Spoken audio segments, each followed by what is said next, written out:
say remix.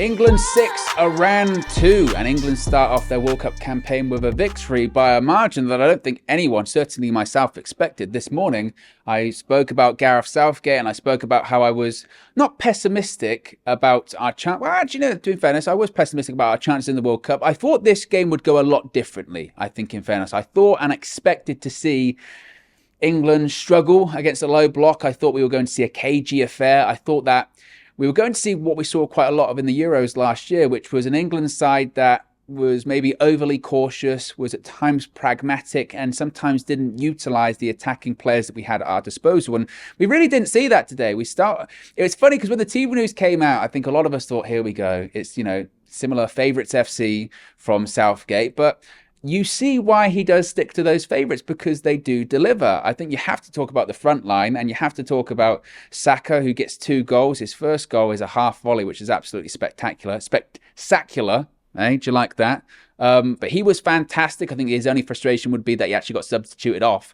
He could have got a hat-trick, and he would have got a hat-trick because Marcus Rashford is subbed on for him, and he gets a goal almost immediately. So I think that might be his only frustration. Raheem Sterling on the other side, who, let's face it, coming into this tournament has been miles off of form for his club Chelsea, but we once again today see why Gareth Southgate selects him at international level, because every time there's a big tournament, whether it was the World Cup in 2018, whether it was the Euros last year, Raheem Sterling delivers, and that's what he does for Gareth Southgate, and he does it again. I also want to shout out Harry Kane, because he didn't get his goal today, but he did pretty much everything else. He got an assist, he was sometimes the pass before the pass, and I think it's an element of Harry Kane's game that we often don't talk about enough, or gets overlooked, or is somewhat underrated, in that he's a player that his hold-up play or his passing ability is so overlooked, because it really is fantastic. He has that ability to play with his back to goal.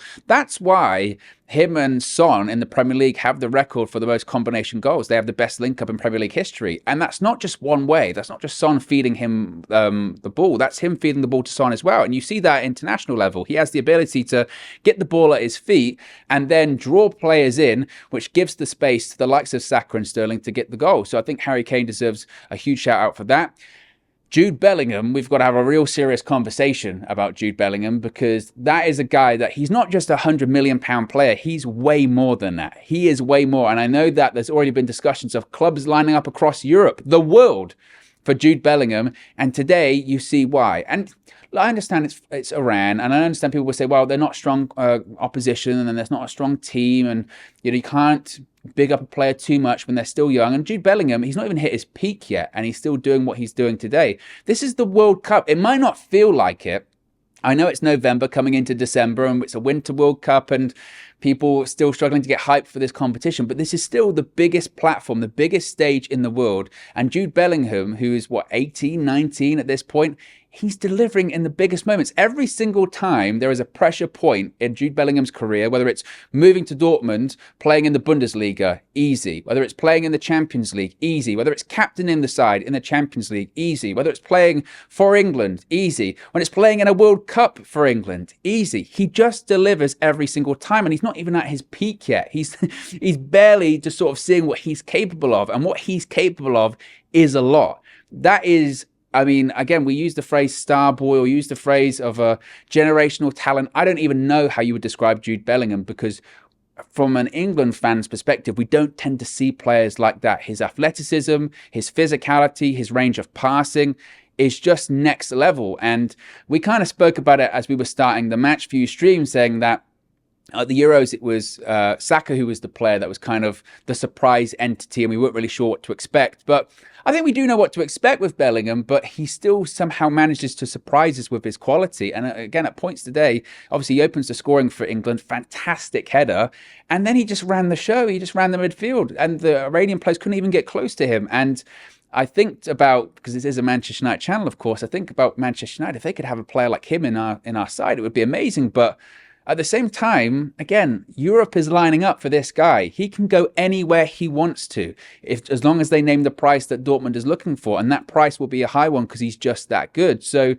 Jude Bellingham, this might be his tournament. It really might. As far as England going really far into the tournament, I still have my doubts. I still have my reservations. And the reason I have those reservations is also what we kind of saw today. We can see the 2 goals.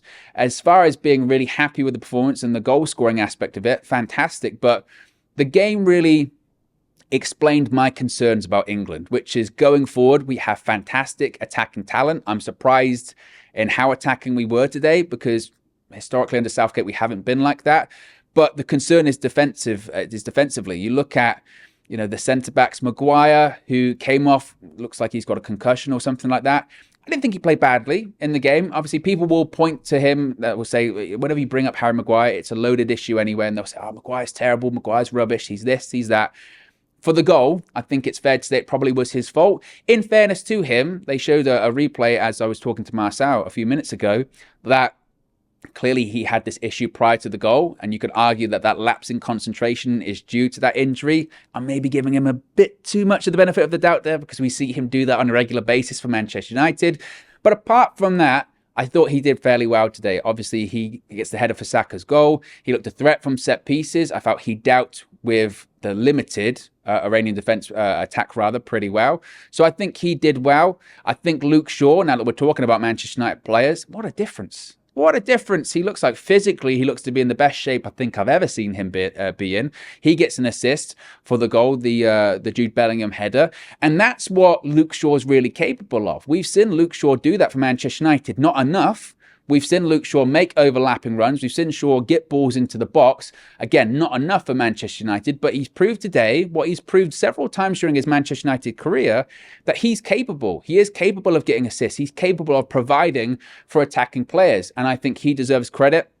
As I mentioned earlier on about Marcus Rashford, he came on for Saka, and I really am so pleased for him because what a difference a year can make. It's not even the case of, a year ago, Marcus Rashford wouldn't have scored that goal for England. A year ago, Marcus Rashford wouldn't have been playing for England. He wouldn't have been selected. He wouldn't even be in this World Cup squad. And fast forward, a year or so later, or just the dramatic turnaround. It's not even really a year because it was earlier this calendar year, that he was struggling for Manchester United. It didn't look like he wanted to be anywhere but a football pitch. He looked so devoid of confidence.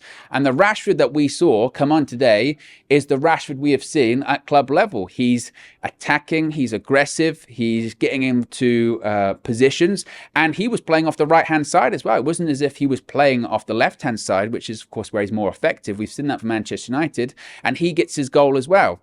Again, at the same time, you would say, well, Owen, defensively, Iran was shocking, and they were really, really poor. I understand that. But still, you can only play who's in front of you. You can only play against your opposition.